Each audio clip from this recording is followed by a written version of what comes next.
time set aside to be with you this evening. This is, I believe, episode 39 of Ascend Live. We don't do it every week. We're not going to do it next week, but I thought it would be an excellent time, an excellent opportunity for us to talk about the heartbreak that comes from having your heart set on a certain job that you feel like is going to be a perfect fit and then missing out on that job. You know, it is heartbreaking. It is legitimately painful. I get that. I hear that. And I've heard it from several people in the past week who really thought this was going to be the one. And we are here to talk about that tonight and talk about what to do to move forward. It looks like lots of people are getting signed in here. Let me know where you're watching. If you're watching on Facebook, leave a comment on Facebook. If you're watching on Twitter or Periscope, leave a comment there. I think we're also on YouTube and LinkedIn. So I think I've got a thing that lets me see where people are commenting from. So go ahead and leave a comment and just say I'm here or something, and I'll know who is here, because otherwise I don't know. And really want for this to be interactive. So please hit me with questions. We haven't done one of these since, I think, March. It has been a while, and I'm very excited to talk about the job search because believe it or not, people are hiring. Districts are hiring. We've had lots of clients get interviews in the past week. I'm just hearing a lot of hiring activity is taking place. Hey, Leslie, thanks very much for being here. Hey, Chris and Wendy tuning in on Facebook. Wonderful. Again, if you're just joining us, please let me know where you're joining us from. We have set aside some extra time to talk about your heartbreaks and the breakthrough that you are about to have in the Ed Leadership job search. About 20% of current principals change jobs every year. That's the reality. So we're talking about a widespread concern when it comes to having your heart set on a current position. And that's not even really counting aspiring administrators, people who want to break in, who want to get their first admin role, and that's not counting central office leaders who maybe are looking to move into a director role or a superintendent role, some sort of senior instructional leadership position. Welcome, Pat and Jonathan and Bruce and Dana. Great to see you here. I know lots of you have had interviews lately.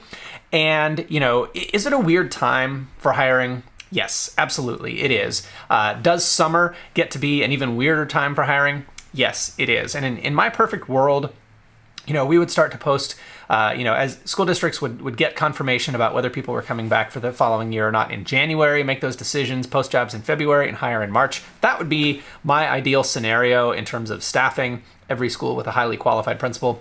But look, that's not how it happens, and certainly this year, that is not how it is going to turn out. So we are here to talk about turning your heartbreak of missing out on a position that you really had your heart set on into a breakthrough. And our essential question for today, and I'm happy to answer other questions, so send me your job search questions there. But our essential question for today is, how can you break through the heartbreak and disappointment that come from not landing a job that you had your heart set on? That is what we are here to talk about today. And let me know, has that happened to you? Maybe you're not even currently looking for a job, but you're just tuning in. I know we have a fair number of people who aren't looking for jobs and they just tune in because they like to keep their head in it. So let me know if that has happened to you. Have you ever had your heart set on a certain job that you just were sure was going to be yours? You thought, just the stars had aligned, or, God had promised you this position. Everything just looked so perfect. It just felt right. And then nothing, right? It just did not go your way. Has that happened to you? Leave a comment. Give me a yes in the comments if that has ever happened to you.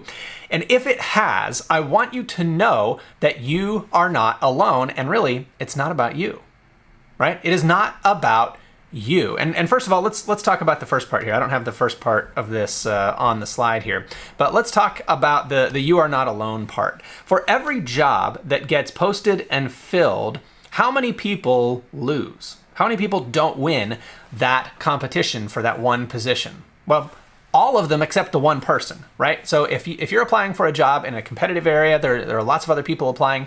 There might be 50 or 100 other applicants, and only one of them is going to get the job, right? So it's normal to not get the job, and it's normal for lots of people to set their heart on the very same job. So if we were to design a universe in which there was no disappointment in the hiring process, here's what that would have to look like. It would have to look like one job gets posted, one person applies, and somehow, by some magic, that person is the perfect fit and they get the job and no one's disappointed. No one has to apply for job after job after job. What's wrong with that hypothetical scenario? Well, we can't have that kind of world because this has to be a competitive process where schools have their pick, right? Like you go to a restaurant, you don't want them to just serve one thing, right? Like you want there to be a menu. It's a good thing that schools are able to hire in a competitive way because that means that not just anybody who, makes a half-hearted effort can become a school leader, right? Like we want there to be some competition around this. I think that's a good thing for the profession. And I looked back here, I've got lots of yeses. Yes, yes, yes, happened to me. Hey, awesome. Congrats on that interview coming up tomorrow, Chris. That is fantastic.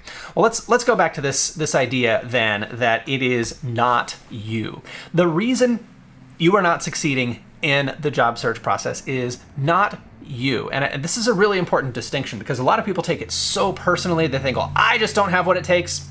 That's not it at all. Well, the reason you did not get the job, if you did not get the job, is that the hiring team did not have better information about you than they did about the other candidates. And the really great thing about hiring as opposed to, the rest of life, the really good thing about hiring is you have a lot of control over the information that's available to the hiring team, right? You can practice your interview answers. You can give really good information. You can tell stories in a compelling way. You can write a really good resume and a really good cover letter. You can assemble terrific recommendation letters from authoritative people who can speak authoritatively and compellingly about your qualifications. Like you have a lot of control over the information that the hiring team has about you. So if you have been taking it personally, if you've been thinking, okay, well, I just can't, the world is against me, I just can't succeed at this, or I don't have what it takes, I'm here to tell you, you have some control over what is available, what information is available to the hiring team. And I want to start, we'll circle back to this idea of fit here in just a little bit, but I want to challenge the idea of fit on kind of a fundamental level, because I hear a lot of people talking about fit, and I think there's a direct relationship between this myth about fit, I need to find the job that's the perfect fit for me, and the heartbreak and the discouragement that leads people to give up. Right? Think about this one particular job that might be posted. There's a job posted. Let's say 5 different people think that is the perfect job for them. It's the perfect fit. So they only apply for that one job. They think, well, you know what? I grew up in this town. This was the best high school when I was a kid. I went to the other high school. I really think this was the better high school. I want to be principal here. This would be the perfect fit for me. Those 5 people only apply for that one job. They don't apply anywhere else. And they all think it's the perfect fit for them. How many people can get that job? Just one? It might not be any of those 5. It might be somebody from a different district entirely. So how many people are going to be disappointed there? Well, all of them. And if they give up at that point because they are discouraged, because they didn't get the job that would be the perfect fit, what a waste of a career. What a waste of a master's degree. What a waste of an admin credential. And what a waste of talent that could have been put to use in a next level instructional leadership role if that myth of fit hadn't resulted in that heartbreak and that discouragement. And I'm not telling you not to be disappointed if you don't get a job. I mean, I think that disappointment is totally legitimate. But here is the thing about the fit myth. Having your heart set on a specific job that you think will just be the perfect fit holds people back for one particular reason: giving up. If you don't get the job, and you think, well, that was the perfect fit, so that's kind of it for me, I'm kind of done, I'm kind of out of options, then you might give up. And my friends, I do not want you to be in that situation. I do not want to see that happen. But I have to tell you, there are something around 250,000 people in the United States who have their admin credential and are not using it. They're, classroom teacher, they're in some other sort of role that doesn't require an admin credential, and maybe they never really intended to use it, I don't know. But a lot of people get their admin credential, get their heart set on one particular job, don't get it, and then think it's destiny or something. And I just don't think that way, but I've realized a lot of people do think that way. So I want to tackle this head on. If you did not get the job that you thought was the perfect fit, look, this is just the way it works. And the way to think about fit is in terms of staying in a position that you already have or looking for a new position. Fit is not something that you can figure out in advance as kind of a screening criterion before you apply for a job. That's just not how it works. Fit is something that gets determined long-term after you get the job. And if you feel like you're in a job that's a bad fit, I know a lot of people who are here today and maybe thinking about moving into a new role. Maybe you're looking for a new role because you feel like you're not in a good fit currently. That's where fit comes into play as a should I stay or should I go kind of decision. But if you are too worried about fit in advance, what you are really doing is you are telling yourself, I don't have to apply for any of those jobs over there. I've only got to apply for this one job because it's the perfect fit for me. And if I'm right about that, I get the job, everything is in its right place, the universe is working the way it's supposed to. But that's not how it works. It does not work that way. So we have a little bit of a choice here. Hi, everyone. Hi, Mentakia and Cedric and Chris and Ron. And Cedric, I like that attitude to a point here. I like this. We'll talk more about this in just a little bit. But if I don't get the job, it wasn't the one for me. You know what? I think that's a pretty good attitude to have. Now, could there have been things that you could have done to give the hiring team better information and make yourself a more competitive candidate? Yes, there almost always are things we could have done better. But I think we've got to move on, right? We've got to not stay in that disappointment forever, even while acknowledging that that disappointment is real. Let's talk about filler kind of idea here. I got this question anonymously. By the way, you can go to principalcenter.com/ascendlive. I'm probably not going to look at these tonight, so if you fill one out, I can answer it in the future. But you can ask an anonymous question, and you can put my email address in there if you want to really be anonymous. But this person told me who they were and just said, I want to be anonymous, so we'll honor that here. And it says, having been on multiple interviews and being told that I did everything right, couldn't have done anything better, only to see that they hire an internal candidate or an existing principal, just doesn't feel like a fair process. Why can't they be upfront and not waste everyone's time, or just appoint the person they're going to hire if they've already decided in advance? Don't you think there's a better process than this? All right, I've been doing this for about 5 years, where we talk about where I support people in the ed leadership job search, and I have to tell you, this is like the number one question I get year after year after year. Here is what is happening in this person's perception. One person has been handpicked well in advance of the hiring process. That person is already known to the senior leadership team. They're going to get the job pretty much no matter what. It's a good old boy system. And everybody else who gets called in for the interview is filler. And sometimes you can tell if you're filler if the person right in front of you who interviews right before you is the handpicked person, because the interview team is laughing, ha ha ha, and they're saying, okay, we'll see you tomorrow. It's very, very buddy-buddy. And you walk in and everybody's like bored to see you. Like they're like, oh yeah, we got to interview all the rest of the filler people. Okay. Have you ever felt that way? Like, this happens. I'm not going to deny at all that this happens. You ever been filler on an interview? I know I have. I've been on quite a few interviews myself. Let me know, leave a comment if you've ever been filler or felt like it at least. So this is a real thing that happens. But we've got to ask ourselves, why does this happen? And is it avoidable? And what does it mean? Well, I think we've got a couple different scenarios that we can think about to decide if the filler feeling is inevitable. Yeah, this has happened to lots of people, pretty much everybody, unless you got the very first job you were offered, or very first job you applied for, you've probably been filler. We'll all be filler at some point, probably. But really, here's a way to think about this. There are only three possibilities, right? Either we could have just a Cinderella style, I post a job, one person applies, and Cinderella style, boy, the glass slipper fits, and that was the perfect person, and we didn't even need to interview a second person. Well, that doesn't really happen, right? That Cinderella fit paradigm, that's not the real world. The filler situation can feel that way, and it really can be that way in a lot of situations. You never really know. Sometimes they have a handpicked candidate in advance. You don't know. But what we do have the opportunity to do, no matter what, is we have the opportunity to try to make it a fair fight. And here's what I mean by that. If you go in pretty sure that you're filler, your job in that interview, when you walk in the door, the other person's walking out, everybody's still laughing, and then as you sit down, their smiles fade and they realize they're going to have to kind of tough it out and sit through your interview. They don't want to hire you. They wanted to hire the last guy, and you're just filler. Well, You, my friend, have the opportunity to make this a fair fight. You have the opportunity to give that preferred internal handpicked candidate a run for their money. You have the opportunity to show the interview team that this is actually going to be tougher than they thought. Because they thought they were just going to kind of perfunctorily interview you. They thought this was just a formality that they had to go through to check a box before they hire their buddy. But you have the opportunity, my friend, to show them that you have what it takes and that they would actually be foolish not to consider you as their top choice. And here's the thing.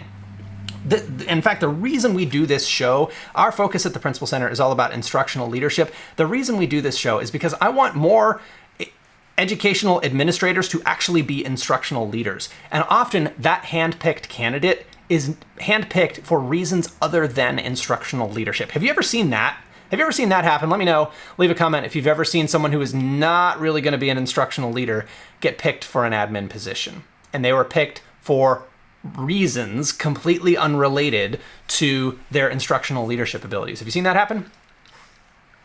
Let me know. Have you ever been filler on an interview where you could tell they were picking somebody because of unrelated qualities? And I'll let you use your imagination and your prior experience to fill in what those unrelated qualities are, right? We have the opportunity to blow that competition out of the water by demonstrating and giving the hiring team information about what kind of instructional leader you will be. I'm getting lots of yips. Oh yeah, yes, sir, of course. Happens all the time, right? And that's where I think we really have not only an opportunity, but an obligation to kind of disrupt the good old boy system that is operating in a lot of places. I think if we're honest, I mean, I live in a pretty rural area, and I have to say, I think a lot of hiring happens for reasons other than instructional leadership abilities. So we'll talk about how to make this a fair fight in just a minute. Before we do that, though, I want to acknowledge that if you have been on the losing end of one of these situations, if you've been filler, if you've been passed over, even though you know you were better qualified for the position, it is okay to be upset about that. It is okay to grieve. It is okay to have been a little bit attached to a particular opportunity, especially if you've been in the school. I was talking to someone this past week who has been in the school for years and years and years, loves the school, knows it would have been a tremendous fit, has such great relationships, and just loves the community and loves being a part of that school, and would just run with the opportunity to lead that school. It is disappointing, and I don't want to minimize that at all. I don't want to at all deny you the much needed opportunity to grieve that. So please don't hear me as saying you shouldn't be disappointed if you get passed over for a position that you have your heart set on. It is totally okay to grieve and to mourn the loss of that opportunity. Having said that, I would be remiss if I let you stay in that state of grief for too long, and you decide what the appropriate mourning period is. But I'm going to suggest that as soon as you see another position to apply for, that you decide, you know what, I'm going to dust myself off. I had a good cry, and today's a new day, so I'm going to move on. So it is not okay to wallow. The only way you are going to change that situation of not being in the job that you want is by taking action. So let's talk about the specific actions that you can take. And a couple of questions you might want to ask yourself, looking back on an interview that you did not come out the victor from, hiring process that you did not win. Ask yourself, okay, well, looking back, what is it that really makes me stand out? Did I do the best job I could have of highlighting the characteristics that really make me stand out? Maybe I was going to talk about some really powerful aspects of my leadership and my character, but the questions threw me off, and they didn't really give me the opportunity. They didn't really set me up to talk about those things, and I answered all their questions, but they weren't really about what I think really makes me stand out. Maybe there was an opportunity there. Who is in my corner? Who are my advocates, my recommenders, my mentors who are putting in a good word for me? What do I have from them in the way of recommendation letters, in the way of network, in the way of putting in a good word? And sometimes we forget that this works for us as well. We got to talk about mentors, your network for a second. A lot of times when it feels like there's this kind of good old boy network that has benefited someone else, we forget that network could benefit you as well. When it benefits us, we call it networking, we call it building good relationships and having a great reputation. And when it benefits someone else, we call it politics, right? We think, oh, it's just district politics, that's why I didn't get the job. Well, like, you can play those same district politics, right? You can build those relationships with decision makers. And if you know that that's how it works in your district, if you know I have to be visible to this particular group of people, well, maybe you need to be on a committee. Maybe you need to be seeking out those relationships so that someone is ready to put in a good word for you at a key moment. And I can distinctly remember when I found myself on a committee that I got myself on purpose that put me in front of a district decision maker. I could name her. She's a superintendent in Washington State now, but she wasn't a superintendent then. But she was in charge of a particular committee that I had volunteered to serve on. And I remember saying something in a committee meeting. I had an idea. I don't remember what it was, but I remember the look on her face. I could see the gears turning. I could see her thinking, you know what? This is a guy we need to hang on to. And I would be stunned if the reason that I got my job as a principal at the age of 26 was not directly because of her. I'm pretty sure it was because I was visible to her, and we did not work together directly otherwise. Like, if I had not been on that committee, she never would have come across me, never would have known the first thing about me, and I'm not sure I would have made it into the yes pile when it came time to screen the hundreds and hundreds and hundreds of applications that Seattle Public School gets for the principal pool every year. So you've got to get people in your corner. Third, take a look at your application materials. Are they strong enough? Are they putting you in the best possible light and getting you to the top of the stack? And a lot of people think that doesn't really matter, but hey, it does. And we will talk specifically about application materials in just a second here. Fourth, how well do I interview? This is often where I'm helping people, where I'm helping our Ascend Masterclass clients really hone their performance and really practice. And the toughest thing I tell people, my feet to the fire advice is you have got to practice. And this is advice that everybody here gets for free. You have got to practice for an interview. Do not just wait till the night before, look over a few practice questions and think you're good to go. You have got to practice. You have got to put in, I'm going to say, hundreds of hours of practice. Nobody wants to hear that, but I'm going to say you need to put in some serious practice into interviewing. And then finally, am I playing to win? Are you playing to hopefully be chosen, or are you playing to win? Right? The Super Bowl or the March Madness that did not happen this year, right? Think about March Madness. But last time we did the show was March. Of course, everything has, a lot has happened since then, but March Madness is a tournament, right? It's a bracket, and there are lots of competitors at the beginning, and that bracket kind of whittles its way down to the Final Four and then the championship. And it is not a Cinderella and the glass slipper kind of process, is it? Right? All the candidates don't just kind of, the teams don't just all stand around and wait for somebody to pick them, right? No, they compete to win. And if you do not compete, you do not win. And a lot of people who have this kind of Cinderella mindset don't realize that their job is to compete. So here are 5 specific stages where you can compete to win. Number 1, know yourself. Discover your leadership superpowers. Figure out what makes you stand out. Number 2, recruit your references. Get people in your corner, get people recommending you. Simply the act of asking them to recommend you will make them think about you in a new way and get them to give you feedback and get them to give you opportunities. So many good things happen when you start to get that recommendation engine going. Third, craft your application argument. The paperwork is not a formality. It is your single best opportunity to improve your chances. Fourth, train for interview day and get yourself ready for that big opportunity to make a good impression to the interview team. And finally, race to the finish line. If you're not sure where to focus, by the way, if you'd like a copy of this diagram, we have a free self-diagnostic quiz. I realized I was talking to a lot of people and consulting with them, and I realized, you know what? I'm saying the same thing based on the same answers that they give me. I'm giving the same advice. Like, I can make this into some sort of automatic thing where you can kind of self-diagnose your situation. So we built that not too long ago. It took a lot of work to get this to work correctly and give you the right advice, but I'm pretty sure it will. Feel free to take this quiz and forward me the advice that it gives you and let me know if that rings true. But just go to principalcenter.com/job and answer the questions, and it will tell you exactly where to focus. So a lot of people, they get really discouraged. They're in that morning And it turns out that they've only applied for one job. And it's like, well, nobody should expect to get one job after applying for one job. Like, it just doesn't work that way. So you've got to be willing to, to take the necessary action at each stage. Yeah, lots of good comments coming in here. Lots and lots of good comments here.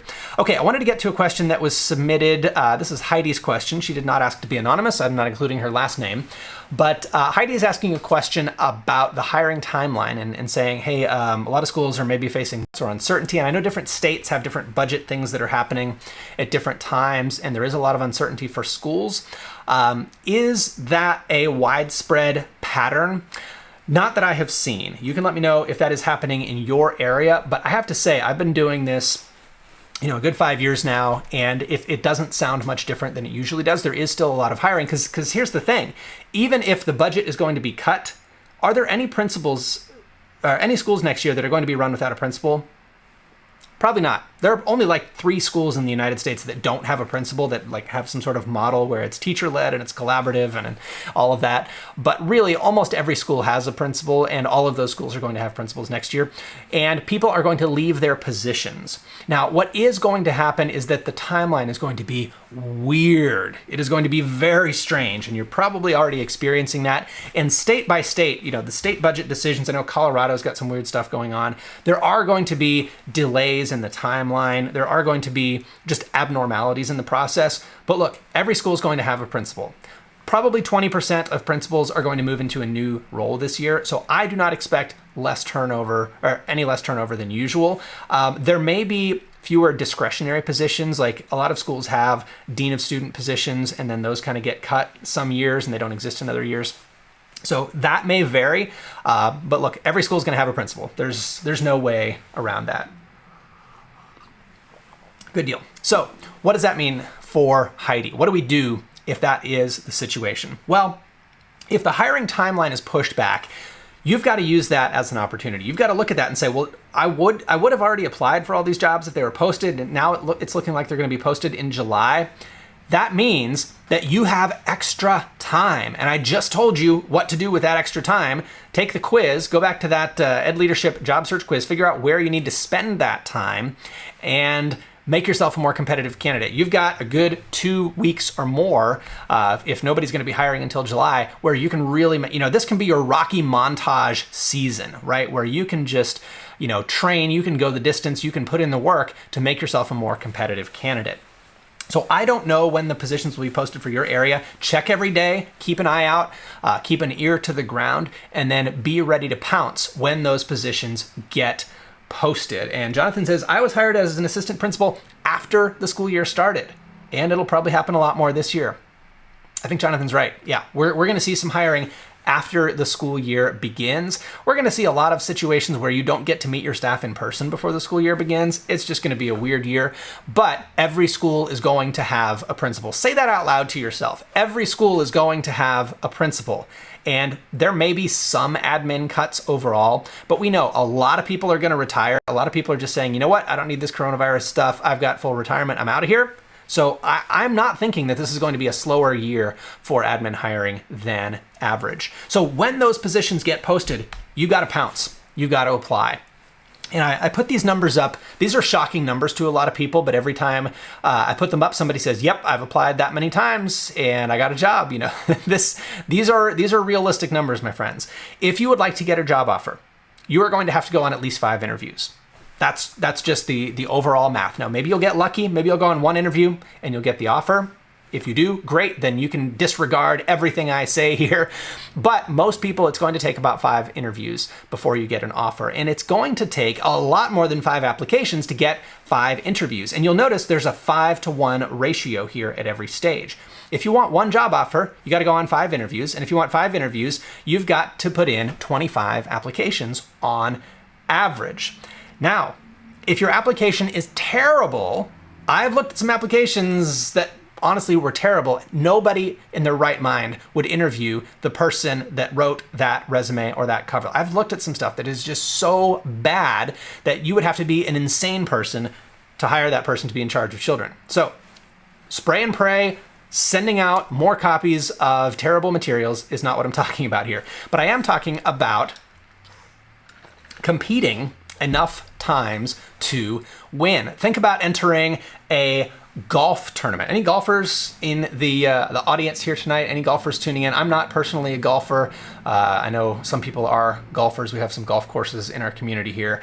But, you know, a funny thing happens with golf tournaments. You know, the more tournaments you enter, probably the better chances you have of winning, especially if you're getting better every time you golf, right? Like, you're not going to go head to head again. I don't even know who the top golfer is right now, right? But you're not going to walk out of nowhere onto the green and win the tournament, right? You have got to show up consistently. And I could give lots and lots of awkward sports metaphors that I only partially understand because I'm not super into sports. But this is a competition, right? I don't know any other way to say it. This is a competition. If you want 2 or more offers, if you want to be able to choose the school that's the right fit, you're looking at 50 applications, and not 50 of just exactly the same first draft applications, but good ones that are customized to the position. Jonathan says, I golf once a year, therefore I'm no good. I've golfed once also, not just once a year, but once in my life. And yeah, really you have to put in the work if you want to be good. So here's how you get good at applying for jobs.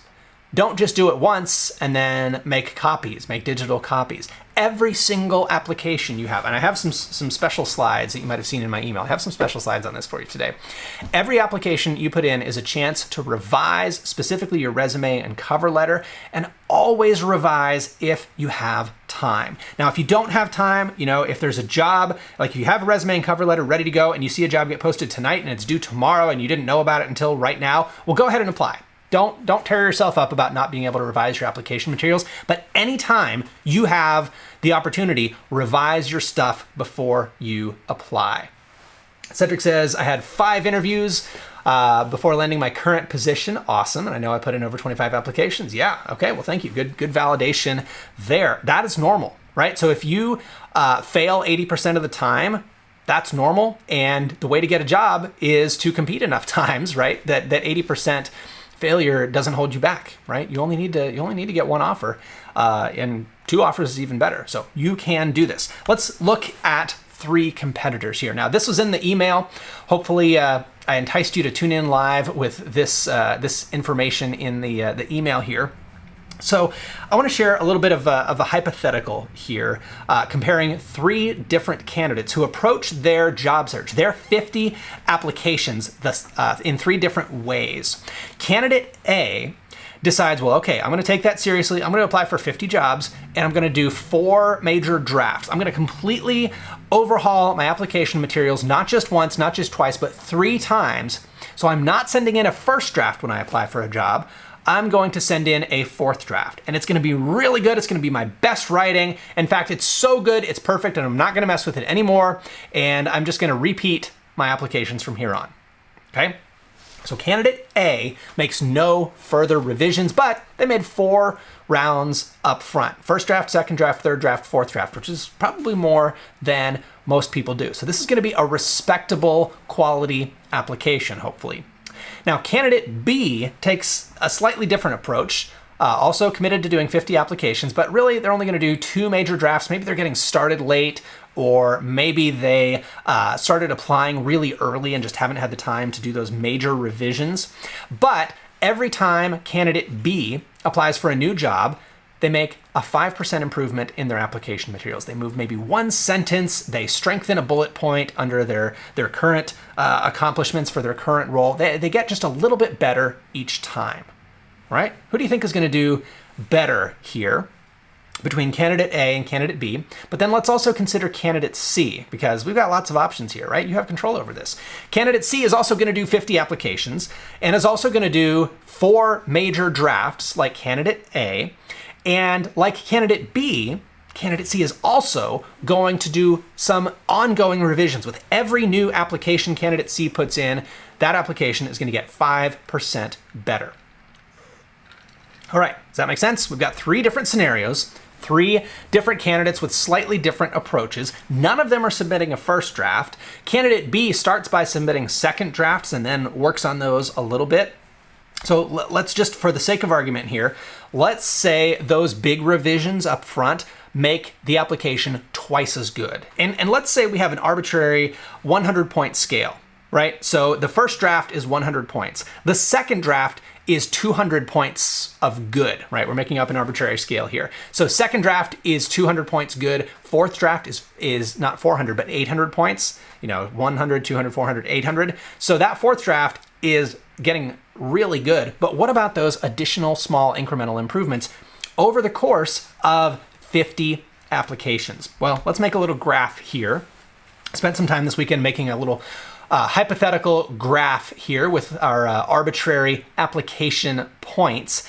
And you can see over here, let me get my cursor over here, our first, second, and third drafts never see the light of day, right? Those are not going out into the world except for, who is it? Candidate B, who sends in second drafts, right? But candidates A and C are revising to the fourth draft before they send out any applications. And remember, candidate A and B are not really going to do candidate A is not going to do a whole lot more after that, right? You see, so A is the blue flat line here, and that person is just repeating the same information over and over and over again for more jobs. And you see candidate A's prospects don't really get much better here. Candidate B is making incremental revisions, so candidate B's chances are going up over time. But candidate C made both a bigger effort up front and is continuing to revise. So let's look at this in terms of our arbitrary points here. After the first round, final round of revisions and first round of actual applications, here's where our point totals stand here. All right, candidate A has revised their first draft to go from 100 points of goodness on our arbitrary. Are you following me here? Does this mean we've got this kind of arbitrary application quality scale? We've gone from 100 points to 200 points to 400 points to 800 points, and then we flatline. Candidate A flatlines by making no further revisions. So application number 1 and application number 50 are equal in quality. Candidate B, though, says, you know what? I am going to get a little better up front, and then I'm going to keep getting better with every passing application that I send in. Well, candidate B ends up with over 2,500 points, right? We're more than 3 times as far because of that ongoing work that candidate B is putting in. And candidate C ends up with over 9,000 points because candidate C says, you know what? I'm going to put in the work up front. The very first application I send out is going to be a fourth draft, and then I'm going to keep getting better with every single application I put in. So on our made up scale here, candidate C is more than 10 times as competitive at the paper screening process as candidate A is, and more than 3 times as competitive as candidate B. So I say all this with these made up graphs, these made up numbers to encourage you and to implore you to do the work of revising your application and make yourself a more competitive candidate. And maybe that's not the problem that you're facing right now. Maybe you are landing those interviews. Maybe it's actually the interview stage where you're falling flat. And time after time, they say, oh, well, we really liked you. You did great. We just went in another direction. And you think, well, what is it? How can I break through that? How can I stop being a finalist? Like, I don't want to be a finalist anymore. I want to get the actual offer. How can I make sure that this stops happening to me? Number one, I have to say, expect it to happen a certain amount, right? Do not expect to get 1 interview and 1 offer. You can expect to go on 5 or 10 interviews before you get an offer. And I know I've heard from people who are on here today who've had 6 interviews lately. And you actually, I know you are on a 6th finalist interview recently, actually inspired this show tonight to talk about this issue of the heartbreak and the disappointment that comes from having a job that you've got your heart set on and then not getting that offer. So again, to return to our essential question here, how do you break through that heartbreak and disappointment to land a job that's going to be an excellent fit, even if it's not the job that you most recently had your heart set on? I believe you have got to see this as a competition. Yeah, multiple people are saying that this is me, so even if you didn't tell me that was your situation in advance, you can take credit for inspiring this show.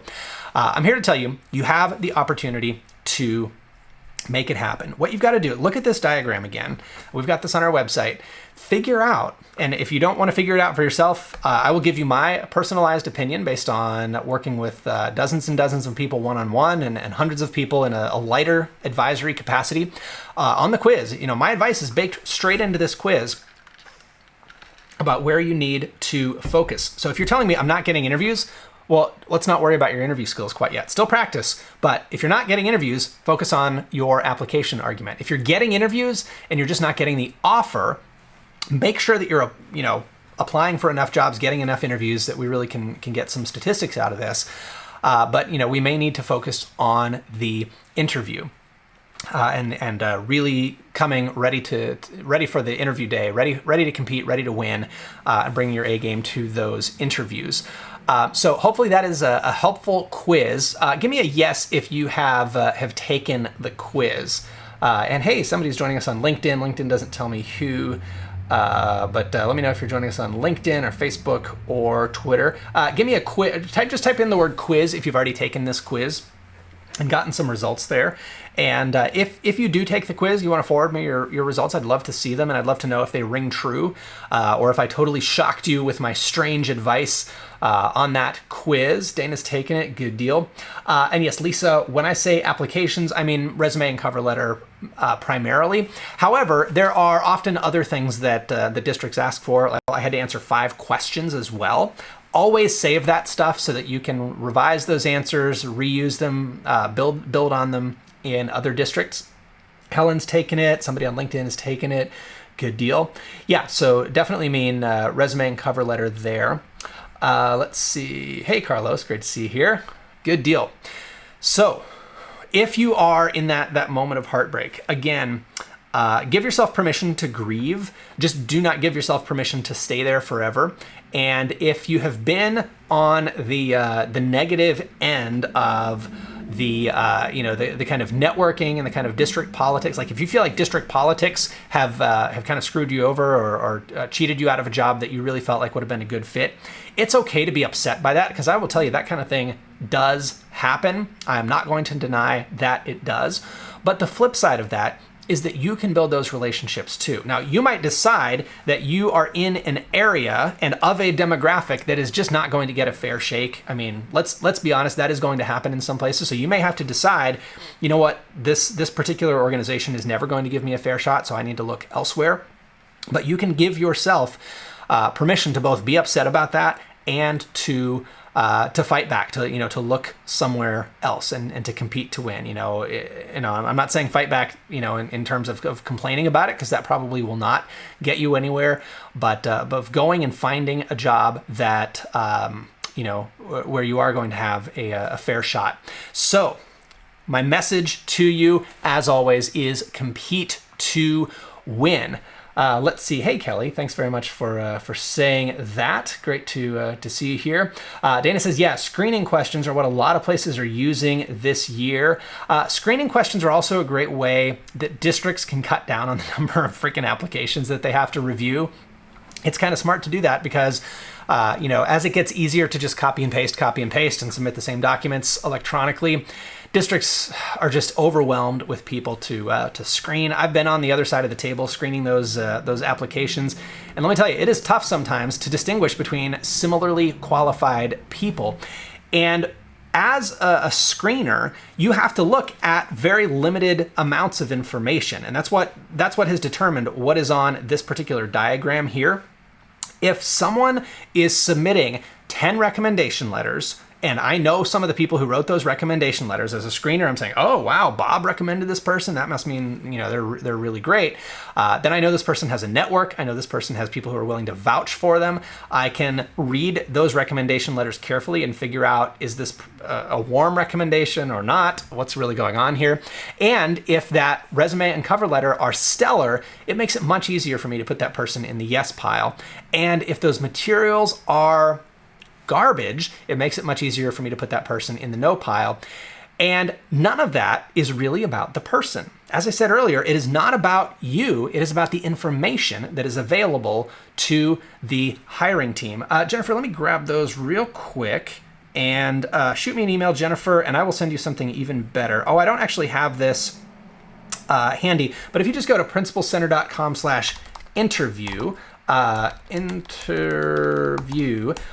can download 52 practice interview questions and print those out, handwrite some bullet point notes for yourself and practice those, and practice on video. And in terms of the fourth stage here, train for interview day, if you can speak for 5 minutes about any one of those 52 questions. Well, first of all, it's going to be a lot of practice to get to that point where you can talk for 5 minutes about any one of those 52 questions. You're going to be ready for anything. You're going to have practiced much more than anyone else, and you are going to be much more flexible and comfortable thinking if they ask you something out of left field that you've never thought about before, because you've had 52 questions worth of practice in thinking through different things to share, to present yourself as the best possible candidate.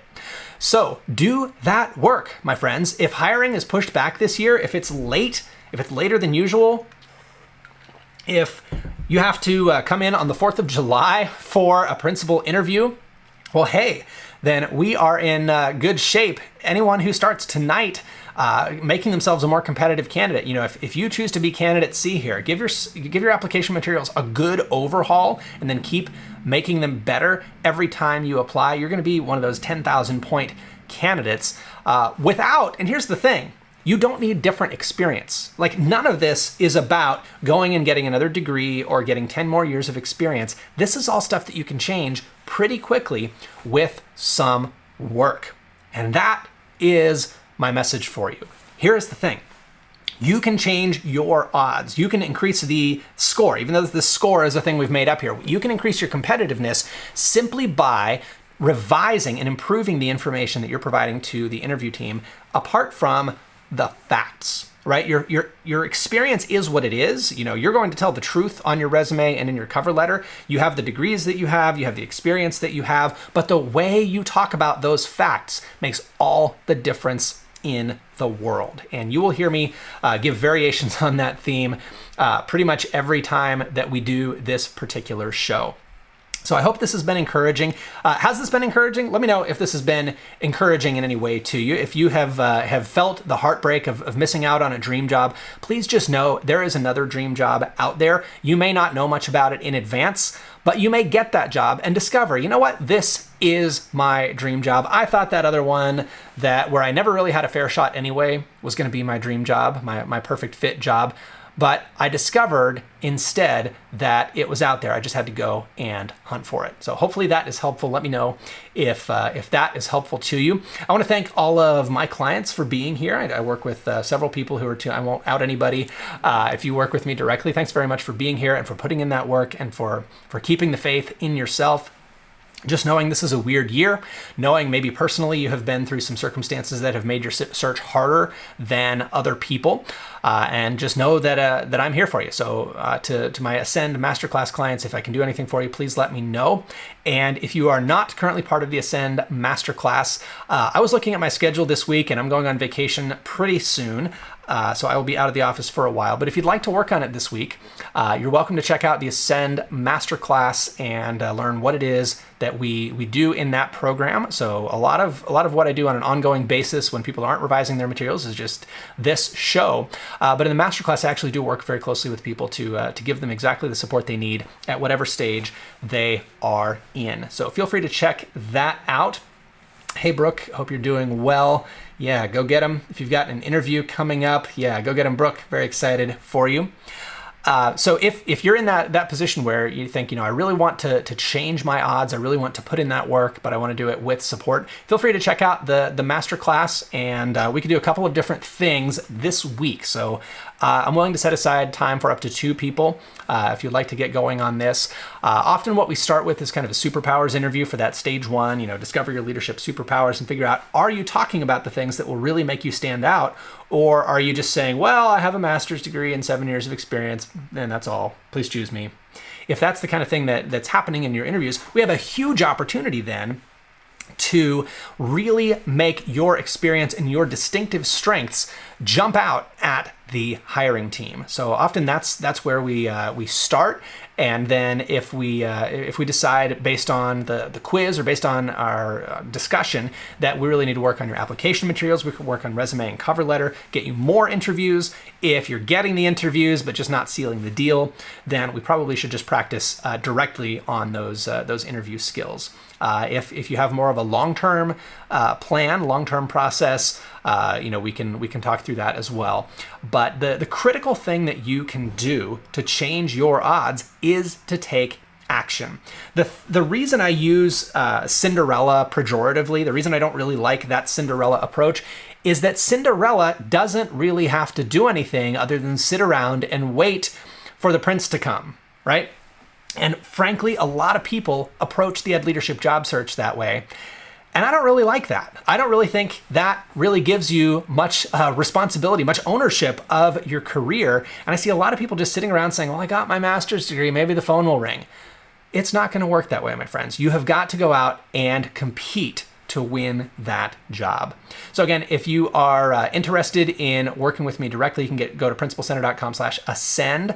And I don't have a slide about this, but you might have noticed that I changed the first month's payment for that. So feel free to check that out and see what's included there, and feel free to take advantage of that if you would like some help this coming week. And then, of course, full access to the program. And we also include the Instructional Leadership Association, which is our like $500-something a year program. Every month, you get new resources on instructional leadership every week, in fact. So I see many of our members here. So feel free to check that out. And let's see, Betsy, congratulations on your first admin job. That is fabulous and good deal. Yeah, lots of encouragement happening here in the comments as well. All right, I also see people tagging other people. If you know someone who needs this, who's really heartbroken right now because they didn't get the job, maybe you even have two friends who are both up for the same job and neither one of them got it. Well, tag them if they need to hear this message that heartbreak does not have to be the end of their aspirations for leading at a new level. Go ahead and tag them. Let them know that that the opportunities are out there. I know a lot of people also, I see some familiar names here. I know a lot of people are just stuck kind of waiting right now. See that as a gift. See that as a blessing if you are not able to apply because nothing's posted right now, or maybe your district said, you know what, we're just going to wait until after the state budget and then we're going to hire. Guess what? They're still going to hire a principal for every single school. So use this time. See it as a gift. Use this time to practice. If you are in the masterclass, you have the Ascend Leadership Journal. Make good use of that. If you're in the masterclass and you've never printed out the leadership journal, print that out, start filling it out, think through your stories. There are lots of things you can do to get yourself ready and make the most of this time, but do not sit on your hands because when that phone rings, when you do get the interview, you want to be ready. You want to be, let me pull up my graphs again of our three hypothetical candidates. You want to be the person who did the work up front and who did the work over time and who has the trajectory to show for it of just improvement after improvement after improvement. Hey, Carolyn's got an interview coming up. Fabulous. Excellent, excellent. Congratulations again to Betsy. Good deal. All right, lots of encouragement going on. Really great to see. All right, that is what I have for you. Again, we'll leave this up for a couple of days. So if you joined us late, Facebook should save it. Hopefully you can go back to the beginning and watch it again. And if you need to tag somebody so that they can see this and get a little bit of a boost and a little bit of a strategy, I'll put the quiz up again. If you're not sure where to focus right now, if you really need help prioritizing, if you think, oh, I need to do a lot, where do I focus? That is the purpose of the job search quiz. Go to principalcenter.com/job, and that will give you a personalized recommendation. I think we'll probably send you some additional practice resources as well. So hope that's helpful. Go get them. Everyone who has an interview this week, hey, interviews are happening. You've seen it in the comments here. People are getting interviews. So good luck to everyone who has an interview this week. Go get them. If you need the practice interview questions, that's principalcenter.com/interview. That is in the comments if you need a link. And I will see you next time. We're not going to do this next week. I'm going on vacation. But if you want to work with me this coming week, I will be happy to set aside some time to help you personally if you're part of the Ascend Masterclass. You can learn more about that at principalcenter.com/ascend. If I do have those 2 spots fill up and I'm just kind of at my capacity for the week, I'll take that down. But if you see that registration form there, you want to take advantage of it, feel free, and we can work together. So I'll reach out and get right back to you if you sign up, and you can send me your resume, cover letter, anything you want me to look at, and we can set up a practice interview wherever we need to focus this week. And then it's a long-term thing as well. So here for you for the long haul. All right, that is it. Have a wonderful evening, and I will talk to you soon. Tag someone else who needs to see this, and thanks very much for being here. Take care.